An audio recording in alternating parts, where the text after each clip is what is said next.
신앙의 본질 두 번째 주제 이제 살펴보려고 합니다. 제가 처음 말씀드릴 때 신앙의 본질은 하나님을 아는 것으로부터 시작한다. 지난주에 그런 말씀을 드렸죠. 하나님을 지식으로도 알아야 하고 성경에 기록된 객관적 지식으로 하나님에 관하여 아는 것이 필요합니다. 그래서 성경을 부지런히 읽고 연구해야 합니다. 또 이제 영적으로도 알아야 되죠.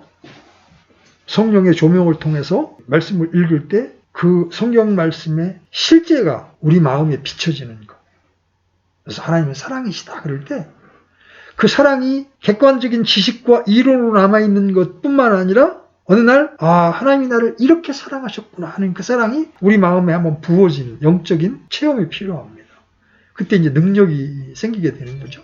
자신 있게 복음을 증거할 힘을 갖게 되고 삶이 변화될 수 있습니다. 그리고 체험적으로도 하나님의 말씀에 순종하는 그 삶을 통해서 하나님이 우리 삶 속에 나타나시고 일하시는 걸 이제 경험하는 체험적인 요소가 있습니다. 그렇게 되면 우리의 도덕 수준이 세상 사람과 달라지게 됩니다. 앞에 이 세 가지의 요건이 없이 교회를 다니면서 뒤에 도덕적인 어떤 수준만 향상시키려고 하는 시도가 교회 안에 굉장히 많습니다. 그래서 술, 담배를 끊고 11조나 헌금을 드리면 바로 믿음이 좋은 사람으로 인정을 합니다. 이적인 행위를 보고 이제 믿음을 가름하는 거죠. 그러나 그것이 하나님을 아는 것으로부터 온 것이 아닌 것일 때 그것은 다만 형식적인 종교가 될 뿐입니다. 오늘은 신앙의 본질 두 번째로 그 하나님을 알게 되었을 때 그 다음 해야 될 일이 뭐냐면 하나님을 사랑하는 것이다. 하나님을 사랑하는 것. 오늘은 이 하나님을 사랑하는 것에 대해서 살펴보려고 합니다. 종교 생활에 철저했던 바리새인들에게 주님이 하신 말씀이 있어요. 여러분 한번 요한복음 5장 42절 한번 열어보십시오. 요한복음 5장 42절.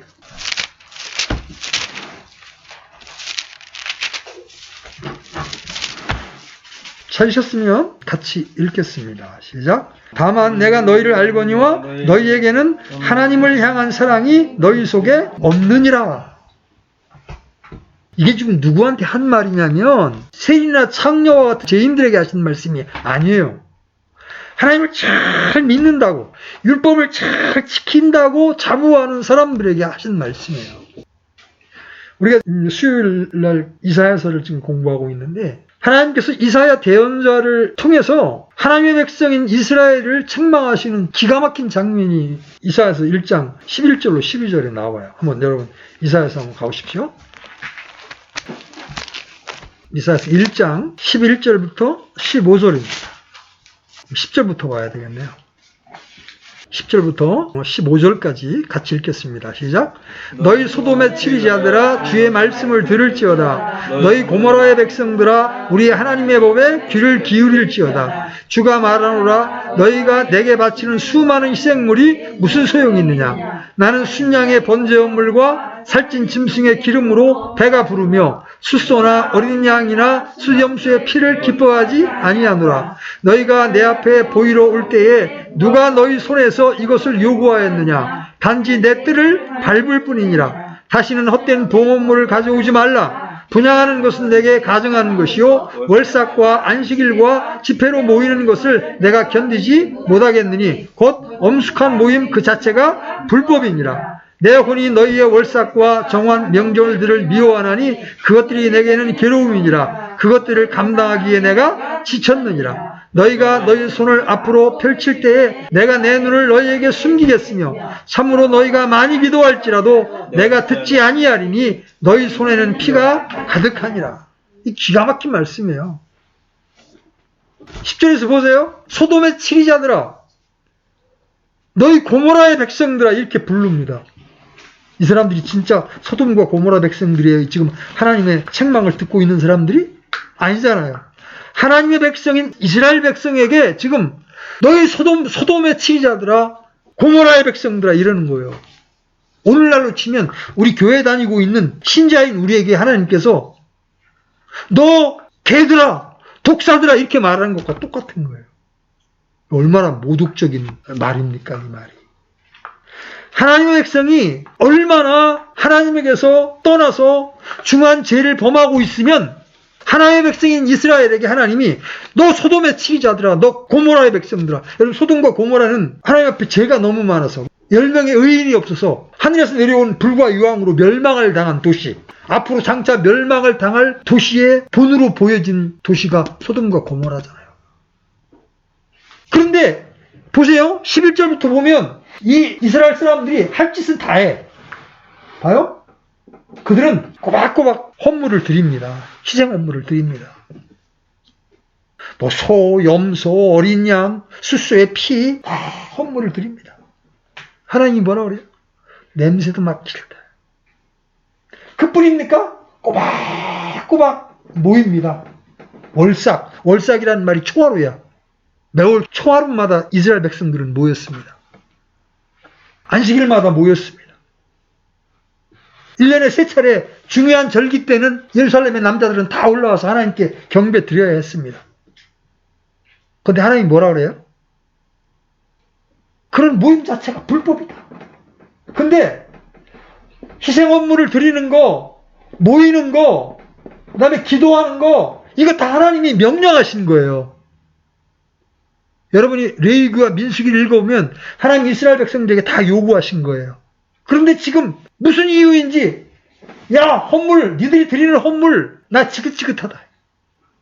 니들 모이는 거, 예배드리러 오는 거, 니들 내 뜰만 더럽히는 거야. 네가 아무리 기도할지라도 내가 내 얼굴을 숨기겠고 내가 듣지 않을 거야. 여러분, 우습잖아요. 하나님이 이런 걸 하라고 명령을 해놓으셔놓고 지금은 야, 니네들 이렇게 모이는 거, 헌물 드리는 거, 기도하는 거 나 안 받을 거야.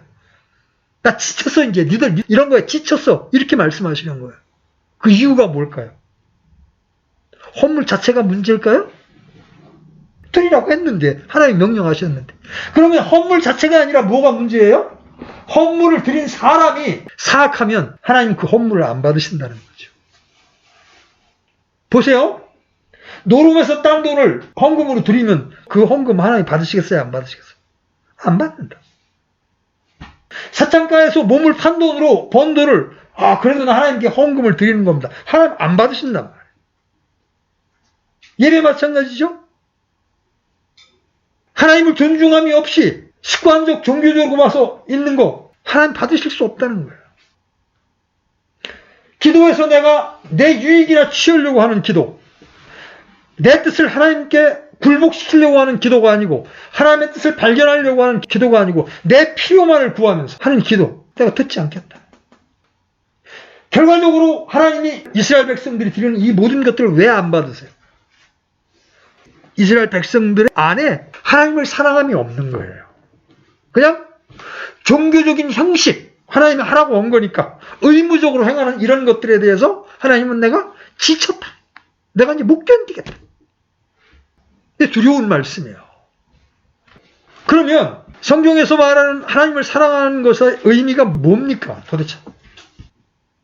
이렇게 애적인 것만을 충실하게 지키는 것이 아니라 우리의 삶이 하나님이 목적이 되는 삶, 우리 삶 하나하나가 하나님과 연결돼서 지어지는 삶을 사는 것이 하나님을 사랑하는 것이다. 그 하나님을 사랑함이 없이 행해지는 모든 종교 행위는 하나님께서 연락하실 수 없다는 거죠. 그런데 이 하나님을 사랑하기 위해서는 우리가 먼저 우리를 향한 하나님의 사랑을 알아야 합니다. 여러분 요한일서 3장 16절 한번 가보세요. 요한일서 3장 16절.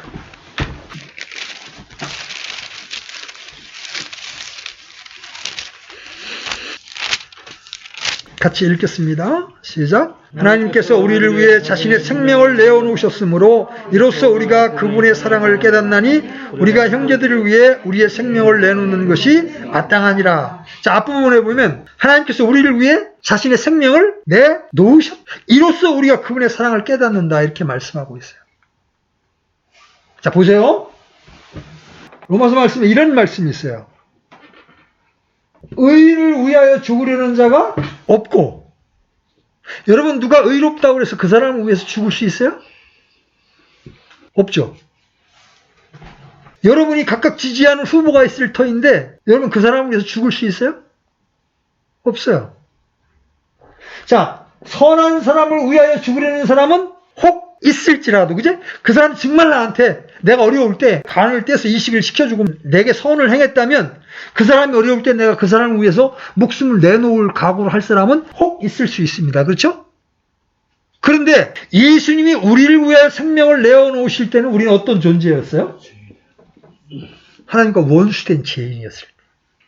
하나님을 알지 못해서 하나님을 대적하던 그때 예수님께서 우리를 위하여 생명을 내어 놓으셨어요. 그게 성경이 말씀하시는 하나님의 사랑이죠.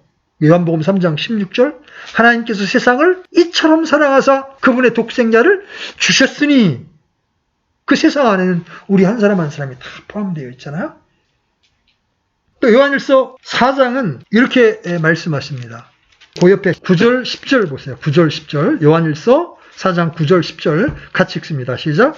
하나님께서 자신의 독생자를 세상에 보내사 우리가 그분을 통해 살게 하셨은즉 이것 안에서 하나님의 사랑이 우리를 향해 나타났느니라. 우리가 하나님을 사랑하지 아니하였으나 그분께서 우리를 사랑하시고 자신의 아들을 보내사 우리의 죄들로 인한 화해 헌물로 삼으셨나니 여기에 사랑이 있느니라. 여기에 사랑이 있느니라.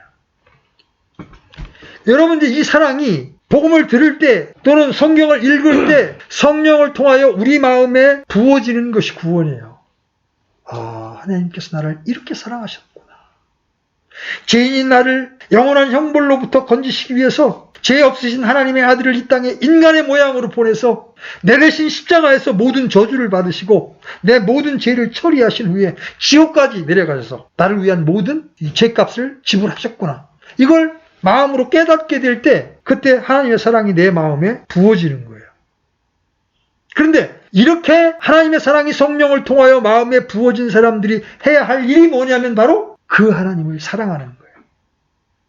여러분, 어떤 여자가 집안이 가난해서 사창가에 팔렸다고 칩시다. 본인은 그게 죽기보다 싫은 일이었는데 집안이 가난해서 어쩔 수 없이 팔렸다고 칩시다. 그런데 어떤 젊은 청년이 그 여자를 그 수렁에서 건져내기 위해서 자기가 가진 재산을 다 팔아서 그 여자를 건져내 주었다면 그 여자가 이 청년을 사랑하지 않을 수 없는 거예요. 자, 그러면 이제 하나님을 사랑한다는 것은 구체적으로 어떤 것을 말하는 것입니까? 우리 보통 사랑 그러면 이제 감정적 차원에서 그걸 이해하려고 그러잖아요. 근데 사랑은 감정을 뛰어넘는 것입니다. 하나님을 사랑한다는 것의 구체적인 첫 번째 의미는 하나님을 사랑하되 전 존재로 사랑하는 겁니다. 마태복음 22장 37절 알아보십시오. 마태복음 22장 37절. 자, 같이 읽겠습니다. 시작. 예수님께서 그에게 이르시되 너는 내 마음을 다하고 혼을 다하고 생각을 다하여 주 내 하나님을 사랑하라. 하나님은 유일하신 하나님이십니다. 이 말은 아주 중요한 의미가 있습니다. 우리가 사랑해야 할 대상은 오직 한 분뿐임을 말씀하고 있는 거예요. 그 하나님을 사랑하되 마음을 다하고 혼을 다하고 생각을 다하여 사랑해야 합니다. 하나님을 사랑하는 것은 나누어진 마음이 아니에요. 여럿 중에 하나가 아닙니다. 이것은 우선순위와도 관계가 되겠죠. 누가복음 14장 26절은 이렇게 말씀하시죠. 어떤 사람이 내게 오면서 자기 아버지나 어머니나 아내나 자녀나 형제나 자매나 참으로 자기 생명도 미워하지 아니하면 능히 내 제자가 되지 못하고. 하나님은 부모를 공경하라고 말씀하셨잖아요. 이웃을 내 몸처럼 사랑하라고도 말씀하셨잖아요. 그런데 여기서 예수님의 제자가 되기 위해서는 부모나 처자 등 모든 이들을 미워하라고 하는 것처럼 말씀하고 있어요. 이 말씀이 의미하는 바가 무엇일까요? 그것은 우리 신앙의 우선순위를 말하는 거예요. 우선순위. 아버지를 미워하고 아내를 미워하라는 말씀이 아니라 신앙의 우선순위를 말하는 거예요. 하나님, 우리가 하나님을 사랑하기를 원하시죠? 그런데 하나님을 사랑하는 것이 많은 사랑 중에서 하나의 사랑이 아니라는 거예요. 하나님을 사랑하는 것은 모든 것 위에 하나님이 계시는 겁니다. 우리는 다양한 것들을 하나님 위에 둘 수가 있습니다. 그렇죠? 그게 돈일 수도 있고요. 그게 쾌락일 수도 있고요. 명예일 수도 있고요. 이것들이 우리 인생의 우상이 되는 겁니다. 오늘날 대부분의 기독교인들은 주님을 사랑한다고 말합니다. 주님 사랑합니다. 다 이렇게 고백합니다. 그러나 모든 것 위에 주님을 사랑하는 것이 가장 우선이어야 된다. 그렇지 않으면 하나님을 사랑하는 것이 아닙니다. 오히려 하나님을 떠난 것이라고 말씀합니다. 우리가 누군가를 사랑하면 사랑의 열정이 있게 되는 것처럼 우리가 하나님을 사랑할 때 열정을 갖게 됩니다. 그 열정이 없는 것은 하나님을 사랑하는 것이 아니에요. 우리가 하나님만 사랑하되 나누어지지 않는 단일한 마음으로 사랑하면 마음 안에 사랑의 열정이 있게 돼 있습니다. 그래서 하나님을 사랑한다는 것, 첫 번째로 우리의 전 존재로 사랑하는 것이다.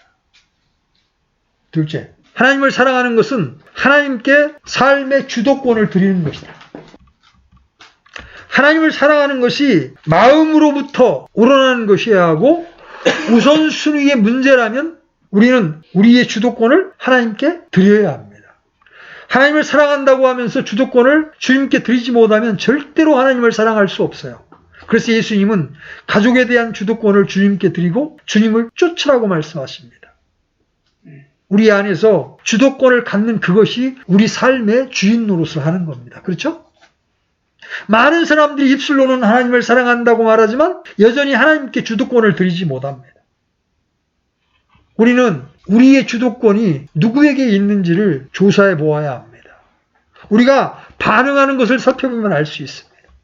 우리가 반응하는 그것이 우리 삶의 주도권을 가지고 있는 거예요. 우리가 하나님께 주도권을 드리고 하나님을 신뢰한다면 우리는 하나님과 하나님의 말씀에 반응할 것입니다. 믿음은 인격체이신 하나님께만 반응하는 것이기 때문에 그래요. 환경이나 상황 혹은 사람에게 반응하는 것은 믿음이 아닙니다. 우리가 하나님께만 반응한다면 우리의 삶의 주도권은 하나님께 있는 거예요.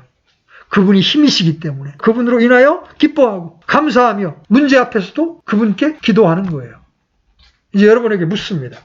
그러면 우리는 지금 무엇에 반응하고 있습니까?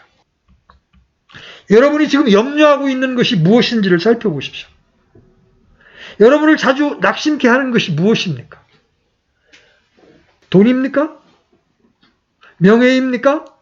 여러분의 자존심입니까? 무엇이 여러분을 기쁘게 하거나 슬프게 합니까? 무엇이 여러분을 하여금 좌절하는지 한번 살펴보십시오. 내가 자주 반응하는 그것에 나도 모르게 주도권을 넘긴 게 되는 거예요.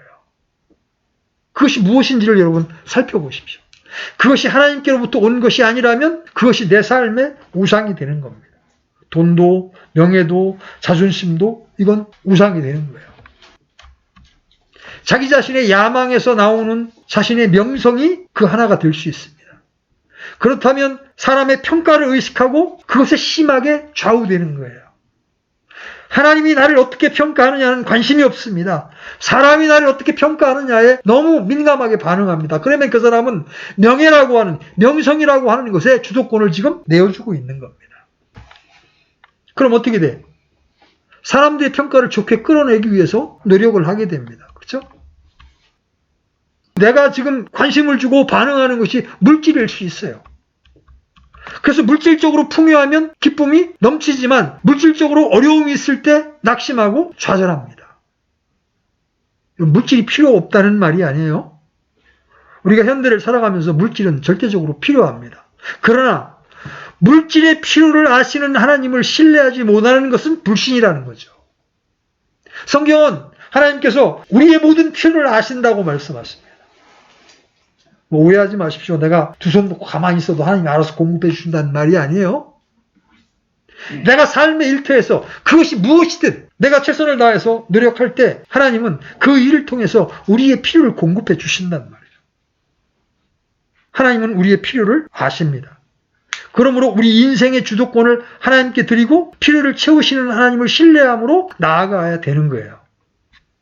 또 우리의 중요한 관심사가 배우자나 자녀일 수 있습니다.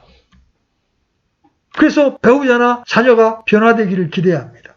그리고 그것을 위해 기도합니다. 그리고는 변화되었는지를 보다가 약간의 변화의 조짐이 있으면 기뻐하고 변화의 조짐이 없으면 낙심해버립니다. 예수님은 수고하고 무거운 짐진 자들아 다 내게로 오라고 초청하십니다. 그러나 여전히 주님께 가지 않습니다. 다 맡겼다고 하지만 사실은 자기가 그 짐을 지고 있는 거예요. 그래서 상대방이 조금 내 마음에 들게 하면 좋아했다. 내 마음에 좀 안 들면 실망하고 낙담하는 거예요. 하나님께 맡기는 것은 그것의 주도권을 주님께 드리는 거예요. 주님, 제 능력으로 사람을 바꿀 수 없습니다.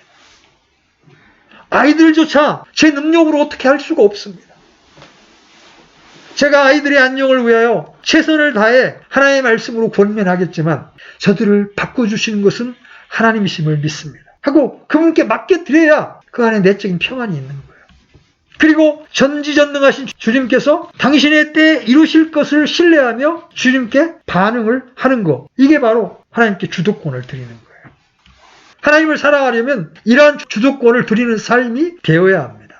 그렇지 않으면 하나님을 수단으로 해서 자기 문제를 해결하는데 초점이 가게 되는 거예요. 여러분, 사역자들조차도 교회와 성도 또는 사역이 우상인 경우를 봅니다. 교회 사람이 더해지거나 헌금이 많을 때 기뻐합니다. 그러나 반대의 경우는 걱정하고 낙심이 됩니다. 사역자의 기쁨은 오직 주님이어야 합니다. 교회를 세우시는 분은 하나님이십니다. 우리는 믿음으로 그것을 신뢰하며 친밀한 교제 가운데 순종해야 합니다. 그런데 자기가 짊어집니다. 그 이면에는 야망이 있는 거예요. 내가 이렇게 탁월한 사역자라는 걸 사람들에게 보여주고 싶은 야망이 있기 때문에 그러다가 좀 잘 되면 우쭐해집니다. 반면에 안 되면 풀이 죽어서 사역의 터전을 떠나기도 하고 그렇게 되는 거예요. 자, 여러분은 무엇에 반응하십니까? 그것이 우리의 인생을 흔들도록 놔둬서는 안 된다는 거예요. 그것이 우리의 우상이 되는 거예요. 그것이 우리의 삶 속에서 내려져야 합니다. 여러분, 그것이 발견되었다면, 여러분을 쥐고 흔드는, 여러분에게 주도권을 가지고 있는 것이 발견되었다면, 여러분 지금 주님께 주도권을 넘기십시오. 거기에 진정한 안식과 위로와 평강이 넘치게 되는 거예요. 이러한 안식과 위로는 사람이 만들어낼 수 있는 게 아닙니다. 인위적으로 흉내낼 수 있는 것도 아니에요. 하나님을 사랑하고 하나님을 신뢰함으로 주도권을 주님께 드릴 때 오는 결과입니다. 자, 세 번째, 하나님을 사랑하는 것이 뭐냐? 하나님을 사랑하는 것은 동시에 하나님을 경외하는 것이다. 경외라는 말이 두려워한다는 말입니다. 우리 신앙의 우선순위가 주님이라면 하나님을 존중히 여기게 될 겁니다. 그것은 하나님을 경외하는 겁니다. 하나님을 가볍게 여기는 것을 하나님은 심판하십니다. 엘리 제사장은 영적으로 타락한 시대에 하나님께 쓰임받은 사람입니다. 그렇지만 그는 하나님을 경홀히 가볍게 생각했습니다. 그는 하나님을 경외함이 없었습니다. 그의 자녀들은 하나님을 알지 못했고 불량자들이었습니다. 그들은 하나님께 드리는 가장 좋은 것들을 탈취해서 자기들의 배를 채웠고 성적으로 타락한 행동으로 하나님을 진노케 했습니다. 그러나 제사장 엘리는 자기의 자녀들을 꾸중을 하지만 말리지는 않으므로 하나님의 심판을 자초했어. 그때 하나님께서 이렇게 선포하십니다. 사무엘상 2장 30절 열어보십시오. 사무엘상 2장 30절 같이 읽습니다. 시작. 그러므로 주 이스라엘의 하나님이 말하노라. 참으로 내가 말하기를 내 집과 내 조상의 집이 내 앞에서 영원히 거르리라 하였으나 이제 주가 말하노니 내가 결단코 그리하지 아니하리라. 나를 존중히 여기는 자들을 내가 존중히 여기고 나를 멸시하는 자들을 소홀히 여기리라. 엘리 제사장 집안은 하나님의 약속을 받았습니다. 영원히 제사장으로 섬기게 될 것을 약속받았지만 그 약속이 파기될 것이라고 지금 하나님이 말씀하시면서 나는 나를 존중히 여기는 자를 존중히 여기고 나를 멸시하는 자들을 내가 멸시하시리라고 선포하십니다. 얼마나 무서운 말씀입니까? 은혜로 구원을 받아 하나님의 자녀가 되었지만 우리가 하나님을 경외함이 없이는 주님을 기쁘시게 할 수가 없어요. 오히려 하나님을 진노케 하는 것입니다. 어떤 사람들은 하나님을 사랑한다고 말하면서 하나님을 두려워하는 게 없어요. 하나님의 기준을 설교를 통해서 자주 들으면서도 자기 삶을 조정하지 않습니다.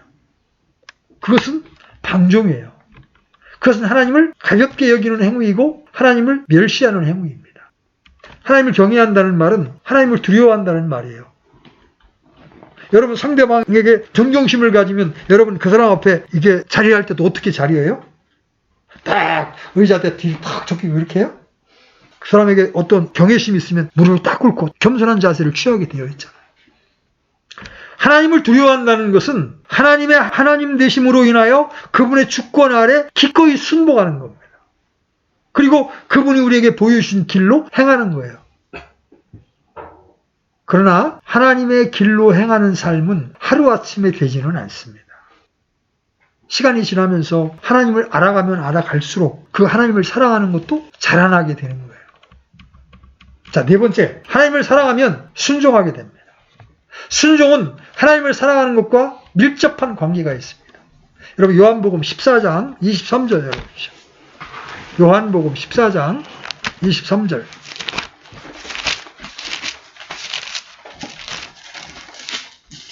찾으셨으면 같이 읽습니다. 시작. 예수님께서 그에게 대답하여 이르시되 사람이 나를 사랑하면 내 말을 지키리니 내 아버지께서 그를 사랑하실 것이요 우리가 그에게 가서 우리의 거처가 그와 함께 있게 하리라. 우리가 누군가를 진정으로 사랑한다면 사랑하는 이를 위한 섬김은 더 이상 부담이나 짐이 되지 않을 것입니다.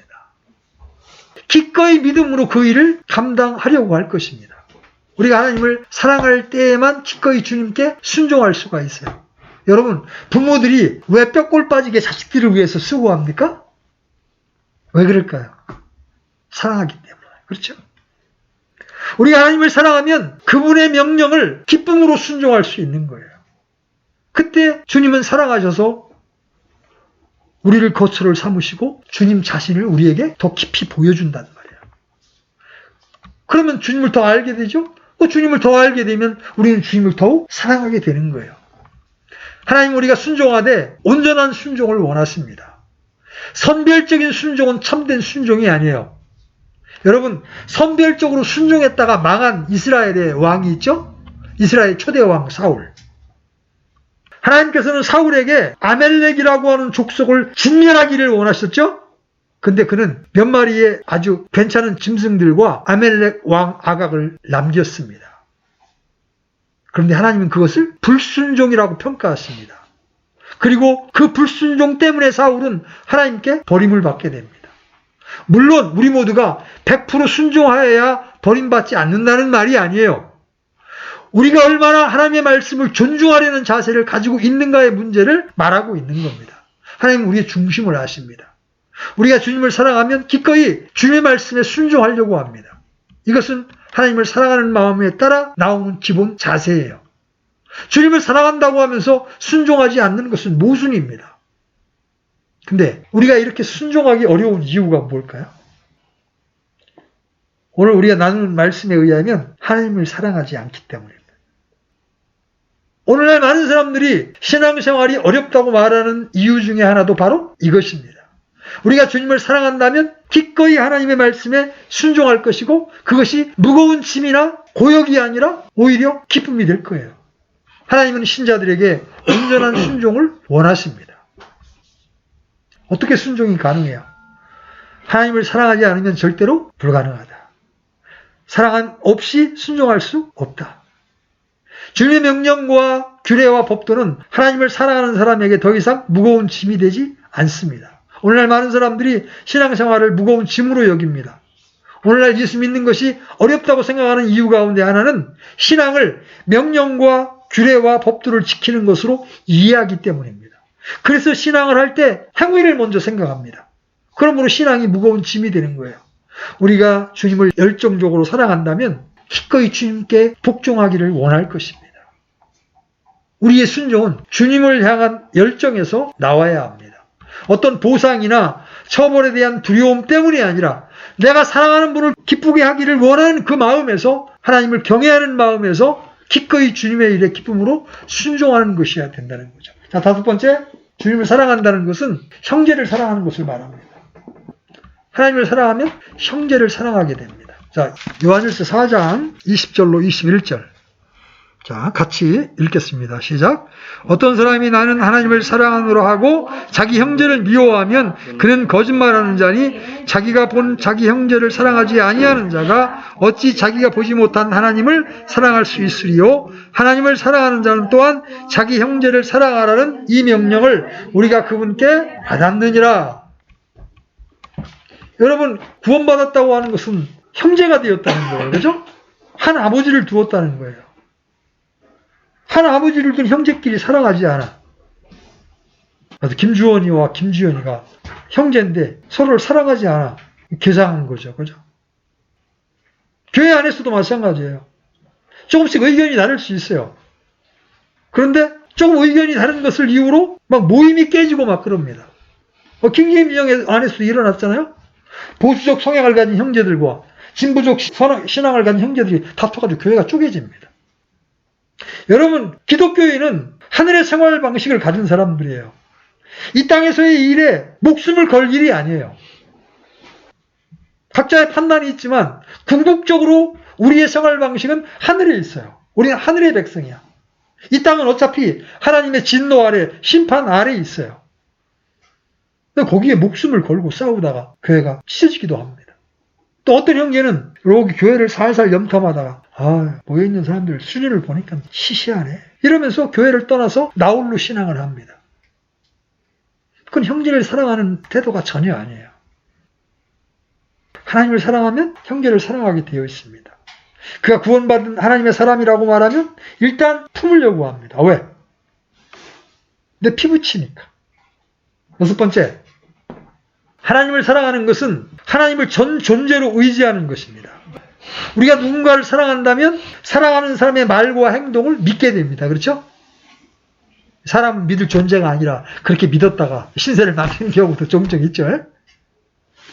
우리가 하나님을 사랑한다면 당연히 하나님의 말씀을 믿고 신뢰하게 될 거예요. 성경에 나타난 하나님의 성품은 어떤 거예요? 거짓말 하실 수 없는 하나님이에요. 사람은 한계를 가졌기에 우리를 실망시킬 수 있어요. 그러나 하나님은 신실하시고 전능하신 분이십니다. 그래서 하나님을 사랑함으로 신뢰하는 당신의 백성들을 결코 실망시키지 않으십니다. 가장 선한 길로, 완전한 길로 인도하십니다. 그래서 다윗은 그의 삶에서의 경험을 이렇게 말하고 있어요. 오, 나의 힘이 되시는 주여, 내가 주를 사랑하리이다. 자, 이렇게 해서 만약 우리가 전 존재로 그분을 사랑하게 되면 하나님이 우리에게 주시는 복이 있습니다. 하나님을 사랑하는 자에게 임하는 복, 첫 번째. 하나님의 은혜를 풍성히 받게 됩니다.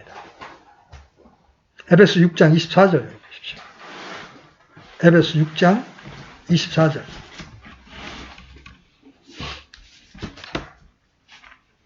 자, 같이 읽습니다. 시작. 우리 주 예수 그리스도를 성실하게 사랑하는 모든 자들에게 은혜가 있기를 원하노라. 아멘.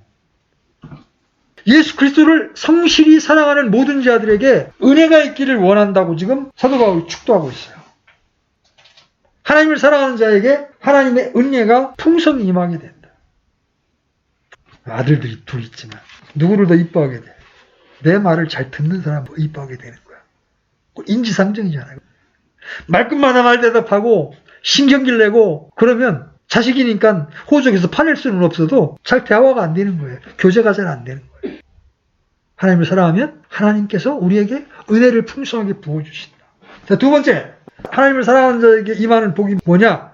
모든 것이 합력하여 선을 이룬다. 자, 로마서 8장 28절. 로마서 8장 28절. 같이 읽습니다. 시작. 우리가 알거니와 하나님을 사랑하는 자들 곧 그분의 목적에 따라 부르심을 받은 자들에게는 모든 것이 합력하여 선을 이루느니라. 우리가 살면서 어떤 일을 당하든 어떤 일이 발생하든 우리가 하나님을 사랑하고 있으면 그 모든 일이 합력하여 나중에 선을 이루게 된다는 거예요. 불행 같은데 엄청난 손해가 볼 것 같은데 나중에 시간이 지나고 보니까 그것이 오히려 전화위복이 되어서 선을 이루게 된다는 거예요. 어떤 사람들에게? 하나님을 사랑하는 자들에게. 자, 세 번째. 어쩌면 이게 제일 중요할 수 있는데 하나님의 사랑을 받고 하나님을 사랑하면 하나님의 사랑을 받고 주님을 만나게 됩니다. 잠언 8장 17절 구약성경 잠언 8장 17절 같이 읽습니다. 시작. 나를 사랑하는 자들을 내가 사랑하나니 일찍 나를 찾는 자들이 나를 만나리라. 나를 사랑하는 자들을 내가 사랑하겠다. 그리고 만나주겠다. 너 이것처럼 큰 복이 있어요? 나를 사랑하는 자를 내가 사랑하리라. 그리고 만나주겠다. 삶 속에 순간순간 역사하셔서 일하시겠다는 거예요. 네 번째, 하나님을 사랑하는 자들에게 임하는 복. 자신을 사랑하는 자들을 보존하신다. 시편 145편 20절. 시편 145편 20절. 다 찾았습니까? 같이 읽겠습니다. 시작. 주께서 자신을 사랑하는 모든 자들을 보존하시나 모든 사악한 자들은 멸하시리로다. 주님께서 사랑하는 모든 자들을 보존하신다. 그 전에 소망교회 장로님이 한번 간증하신 걸 한번 제가 읽어본 적이 있어요. 겨울에 이게 빙판길을, 절벽이 있는 커브길을 돌다가 차가 미끄러져서 이제는 죽는구나 딱 생각하고 눈을 감았답니다. 근데 자기도 상상할 수 없는 어떤 큰 힘이 유리창을 딱 받쳐주는 거를 느끼면서 이 차가 밑에, 이 낭떠러지 밑에 완전히 떨어지지 않고 걸려서 살아난 간증을 하면서 그때 하나님의 전능하신 손길로 자신을 지켜주지 않았다면 자신은 그때 죽었을 거라고 간증하는 걸 들었어요. 기이한 도물이 거기서 차가 설 수 없는 그 환경하에서 그 차가 서서 자기가 살게 되었다. 주께서 자신을 사랑하는 모든 자들을 보존하시나. 여러분, 이런 복이 임한다면 하나님을 사랑해야 될 충분한 이유가 있지 않습니까? 그렇죠? 앞부분에서도 말씀을 드렸지만 하나님을 사랑하려면 하나님을 알아야 하나님을 사랑할 수 있고 하나님을 알아야 친밀한 교제가 가능한 겁니다. 특별히 우리는 그리스도의 사랑을 알아야 합니다. 그래서 바울이 에베소 교회 성도들을 위해서 기도하면서 이렇게 기도합니다. 믿음을 통해 그리스도께서 너희 마음속에 거하게 하시고 또 너희가 사랑 안에서 뿌리를 내리고 터를 잡아 모든 성도들과 함께 너비와 길이와 깊이와 높이가 어떠함을 능히 깨닫고 지식을 뛰어넘는 그리스도의 사랑을 알아 하나님의 모든 충만하심으로 충만하게 되기를 구하노라. 여러분, 사랑의 너비와 길이와 높이와 깊이를 알게 되기를 원한다고 기도하는 거예요. 여러분, 하나님의 사랑의 넓이는 뭐예요? 누구든지. 우리는 굉장히 좁혀져 있잖아요. 그죠? 굉장히 좁혀져 있어요. 지금 이제 대선철이잖아요. 이쪽 진영 사람은 이쪽 진영의 후보를 저 사람은 절대로 내면 안 돼요. 그죠? 다 마찬가지, 양쪽이 다 마찬가지잖아요. 근데 하나님은 누구든지 나를 믿는 자는, 그죠? 누구를 향해서라도 넓어져 있잖아요, 하나님은. 그가 지존파라도, 그가 막가파라도, 그가 창녀라 할지라도 예수님을 믿겠다고 나오면 누구라도 받아주신다. 하나님의 사랑의 넓이에요. 깊이는 어때요? 우리를 위하여 지옥까지, 그 깊이까지 내려갔다 오신 분이 누구예요? 바로 그리스도입니다. 높이는, 하나님의 사랑의 높이는 보잘것없는 죄인인 우리를 어디까지 높여주십니까? 나중에 하늘에 우리를 하나님의 권능으로 하나님 보좌 앞에 앉히신다고. 우리가 이 땅에서 그냥 이 사는 것만도 대단한데 우리를 하늘의 백성으로 하나님 보좌 위에까지 끌어올리시는 사람이에요. 길이는, 하나님의 사랑의 길이는, 여러분 사랑하다가 좀 성기려면 세상 사람들 어때요? 좀 살다가 내 마음에 안 들으면 야 그만 살자. 하나님의 사랑은 어떤 사랑이에요? 영존하는 사랑. 내가 너를 영원히 떠나지 아니하고 내가 너와 함께 영원히 있으리라. 그 형편없는 모습에도 불구하고 그 추하고 더러운 마음이 있는 걸 뻔히 아시면서도 그런 우리를 버리지 아니하시고 끝까지 우리와 함께 하시겠다고 하신 하나님의 사랑, 그 길이가 영존하는 사랑입니다. 바울은 에베소 성도들에게 여러분이 이런 하나님의 사랑, 우리의 지식을 초월하는 이 사랑을 알게 되기를 원합니다. 왜? 그 사랑을 알아야 주님을 사랑할 수 있기 때문에. 우리는 신학적 지식으로 만족해서는 안 됩니다. 그 사랑을 알게 되므로 진정한 안식을 얻게 되는 거예요. 하나님이 나를 자기 아들을 아끼지 아니하시고 내어주실 만큼 사랑하셨다면 내 인생에서 겪는 이 문제 하나님 다 보고 계시고 언젠가 이것을 바꿔주실 거라는 안식을 여러분 가질 수 있게 되는 거예요. 우리를 구원할 때만 사랑하는 게 아니에요. 자기 사람을 사랑하시되 끝까지 사랑하시니라. 이게 하나님의 사랑이에요. 그 사랑을 할 때 우리는 하나님의 충만하심으로 충만하게 되는 거예요. 여러분, 하나님을 아는 만큼 사랑할 수 있습니다. 그래서 여러분은 그분 알기를 구해야 합니다. 계속 여러분 주님을 추구해야 돼요. 주님의 얼굴을 구해야 합니다. 그때 성령의 빛비춤을 통해서 하나님의 사랑의 어떠함이 여러분의 마음속에 딱 계시되게 되면 주님이 저를 사랑하신 그 사실을 이제 압니다. 이제 저도 주님을 사랑합니다. 그리고 고백할 수가 있게 되는 거예요. 오늘 신앙의 본질 두 번째, 하나님을 사랑하는 것이 신앙이다. 우리가 예배로 모이고 헌금을 드리고 때때로 우리의 필요를 위해서 기도하는 거 필요하지만 그것보다 더 본질적인 것은 뭐냐? 하나님을 알고 그 다음에 하나님을 사랑하는 것이다. 우리 모든 지체들이 하나님의 사랑을 알고 하나님을 사랑하는